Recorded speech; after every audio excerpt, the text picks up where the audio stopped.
Well, what a welcome to the Yateley Pads Lake, or a welcome back I should say. I've fished it once before, but after a morning trying to get some carp interested in the floating trout pellets, they finally started taking, and actually I hooked one straight away. Unbelievable, first cast really, onto feeding fish, nobbled the little pink gooed up hook bait, and somehow he's coming through the weed.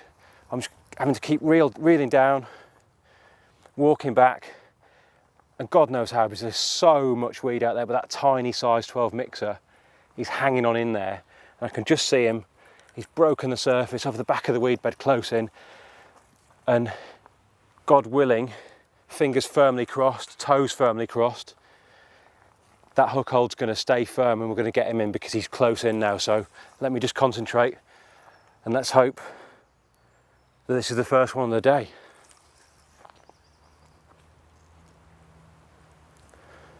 Just boiling up on the surface there. Got to go really easy with him now, because I just don't know what that hook hold's going to be like. I was just saying to the cameraman earlier how those size 12 mixers just got such a lovely size to gauge of wire ratio. They're such a strong little hook, but can't take anything for granted here. Just hit a bit of weed close in. Come on, just keep coming. Oh, there's his head.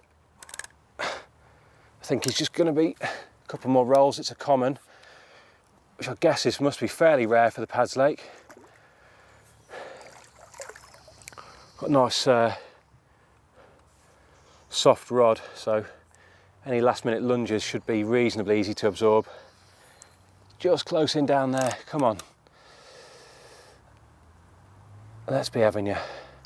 Beautiful, bronzy common, dark back, perfect fine summer fighting fettle.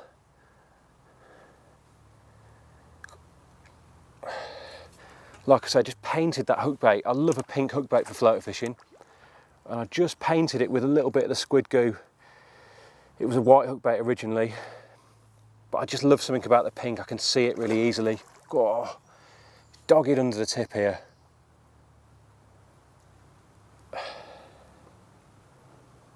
Beautiful. Come on, I want to see you a bit closer. It's gone down, there's a huge fizz of bubbles coming up. Don't do this to me there. Just keep the pressure on nice and even. Oh man. So much weight on the line. I just hope he's still attached.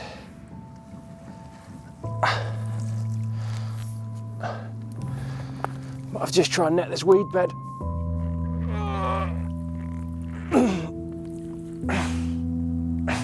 Yeah, he's in there. Oh my God, I thought he'd gone last minute. That would have been disaster.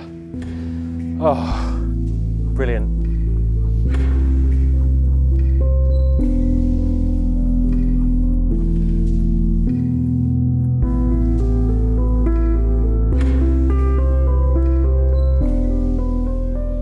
Well, there's the result.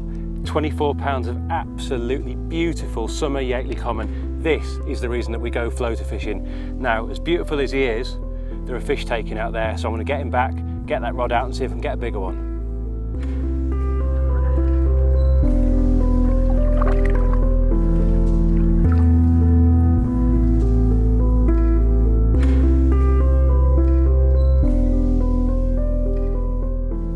Well, this is pretty much the epitome of summer floater fishing. There's big carp pushing through the weed, lazily putting up ripples out the back of my float. I'm out there amongst the weed beds. They're really comfortable in there at the moment. Mixers dotted around. They're slurping down the odd one. Gets the old heart going, that's for sure. There's a slight breeze on. It's just drifting my line to the right, which means I'm losing control of the float at range. But these interceptors, when they suck the bait in, often they hook themselves. I think that's probably what happened last time. As much as I like to strike usually, sometimes it's just out your hands and away. I'm going to keep putting those mixers out because it's really important that you keep trickling. And even though the gulls have been coming in and absolutely murdering me, the carp are feeding amongst them at times. So certainly not putting them off. and look at them out there, just bow waves. I know there's some big fish in here, you know, they go to way over 30 pounds, you know. There's quite a lot of good 30s in here. They might be a bit spawned out now, but it means they're going to be absolutely battle ready. So if I hook one, I'm going to need all the help I can get.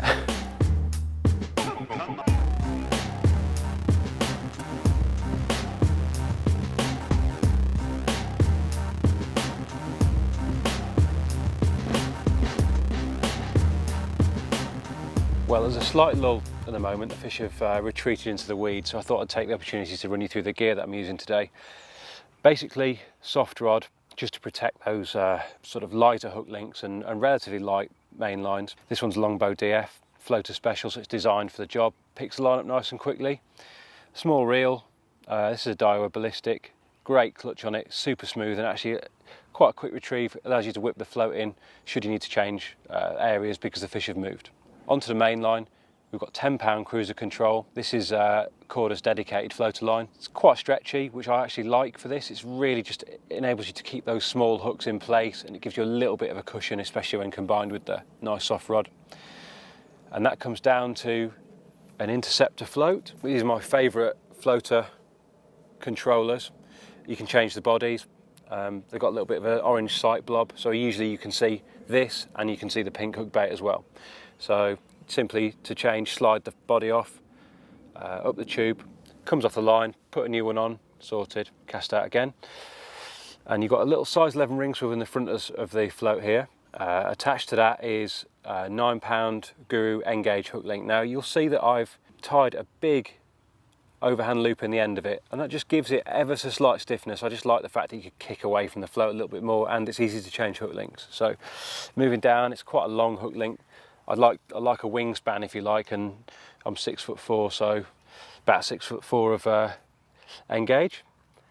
Down, simply knotless knotted to in this case, size 12 mixer. Like I said earlier, these are very, very thick in the wire for the size, so once they go in, they do bury and hold really, really well. Slightly beaked as well, and slightly offset, just to sort of increase the assuredness of that hook hold. And then a trimmed down 10mm pop-up. And you'll see that I've flattened off both edges. I like to tie the hair in advance.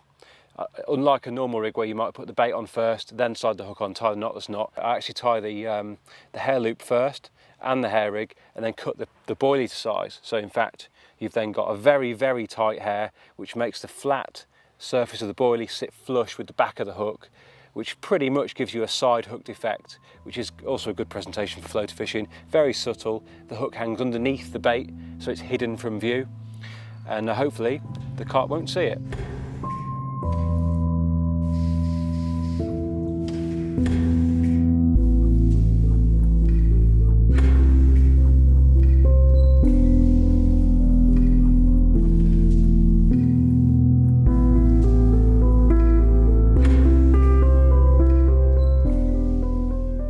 Well, unfortunately, that might be the end of the action for today, because the carp have retreated into the big weed beds in the middle of the lake, and I really haven't been helped by the fact that every time I put the pellets out, the birds just absolutely mob me. There are carp feeding in amongst them, but I don't think it helps.